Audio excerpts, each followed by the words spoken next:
नमस्कार, वॉचडॉग में आपका स्वागत है। मैं हूं श्वेता रंजन। डीपीएस स्कूल में एमएमएस कांड ने लोगों के दिलो दिमाग को झकझोर दिया था।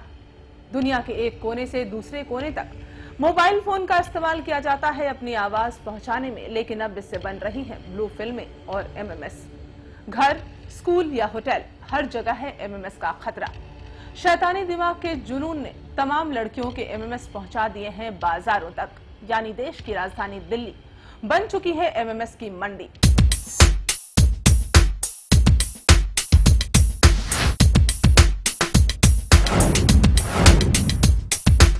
एमएमएस यानी multimedia messaging services. Mobile phone जब जरूरत से 2 कदम आगे बढ़कर मनोरंजन का साधन बना तो शुरू हुआ एमएमएस का सिलसिला। दिल्ली की तमाम मोबाइल फोन की दुकानें बन चुकी हैं अश्लील एमएमएस लोड करने का अड्डा, और इसी गोरख धंधे का खुलासा किया जनमत के खुफिया कैमरे ने।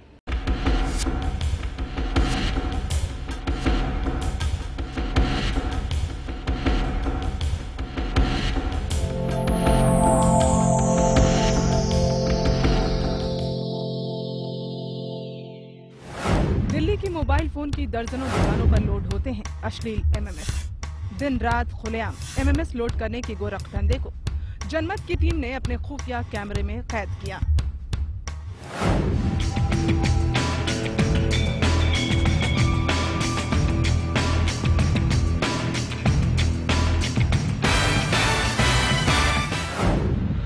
ये है पूर्वी दिल्ली का विकास मार्ग बाजार, जहां जनमत की टीम एक मोबाइल फोन की दुकान पर पहुंची।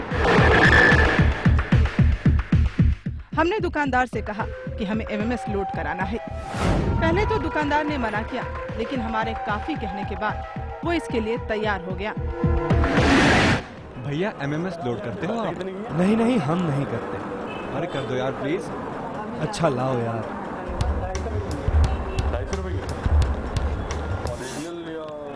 चिप लाओ, कल ले जाना। नहीं नहीं, अभी कर दो। मैं सामने नहीं करूंगा, चिप ले जाओ। लेकिन हमने मोबाइल छोड़कर जाने से मना किया तो उसने कहा कि आप मोबाइल ले जा सकते हैं, मगर मैं आपके सामने लोड नहीं करूंगा और न ही आपको वहां लेकर जाऊंगा जहां से मैं एमएमएस लोड कराता हूं। दुकानदार ने हमारे सामने एमएमएस लोड करने से इनकार कर दिया, लेकिन इतना जरूर साफ हुआ कि वो चोरी छिपे ढेरों एमएमएस लोड करने को तैयार था। एमएमएस के जरिए न केवल लोगों की निजी जिंदगी में दखल अंदाजी की जा रही है, बल्कि एक एमएमएस किसी की पूरी जिंदगी तबाह कर देता है। इस बात का अंदाजा इन दुकानदारों को भी है और ग्राहकों को भी, लेकिन पुलिस की बेपरवाही से इन धंधेबाजों को पनाह मिल रही है। अश्लील एमएमएस किसी को भी जबरन भेजना या फिर एमएमएस की बिक्री करना आईपीसी की धारा 292 के तहत अपराध है। इस अपराध के तहत पहली बार पकड़े जाने पर 2 साल की जेल और 2000 रुपए जुर्माना, और दूसरी बार पकड़े जाने पर 5 साल की जेल के साथ 5000 रुपए जुर्माना हो सकता है। अश्लील एमएमएस लोड करने के लिए रखी जाती हैं सेल्स गर्ल्स। जी हां, पश्चिमी दिल्ली की कुछ दुकानों में तो सेल्स गर्ल्स मोबाइल फोन ग्राहकों को आकर्षित करती हैं और पूरी तरह से इस धंधे में शुमार होती हैं। इस बार हमारे ही सामने लोड हुए अश्लील एमएमएस। पंजाबी बाग में एमएमएस का सौदागर तो जनमत की खबर के बाद सलाखों के पीछे पहुंच गया। अब बारी थी पश्चिमी दिल्ली की। ये है पश्चिमी दिल्ली में पंजाबी बाग की क्लब रोड, जहां एमएमएस के धंधे को दुकानों पर लड़कियां अंजाम देती हैं। अश्लील एमएमएस की चाहत रखने वालों के लिए ये सस्ता और नया फॉर्मूला है। जनमत की टीम भी ऐसी ही दुकान पर गई, जहां लड़कियों ने मुस्कुराकर हमारा स्वागत किया। इन्हीं लड़कियों के पास खड़े लड़के से हमने एमएमएस लोड करने की बात की तो उसने कहा कि अभी बहुत काम है, कल आना।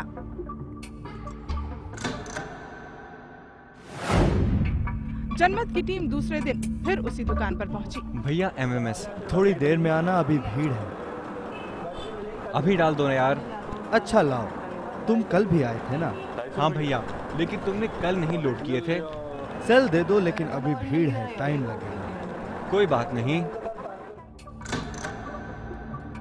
हमने दुकान वाले लड़के को मोबाइल दिया तो थोड़ी ही देर में उसने अपनी दुकान में रखे सॉफ्टवेयर सिस्टम से करीब 100 एमएमएस लोड करके हमें दे दिए। ये सारे एमएमएस हमारे सामने ही लोड किए गए।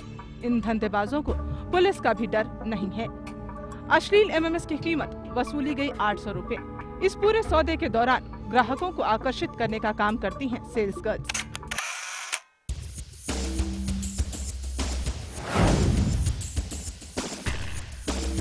हमने इस धंधे की जानकारी पुलिस को दी तो पंजाबी बाग की दुकान पर पड़ा छापा और धरे गए धंधेबाज।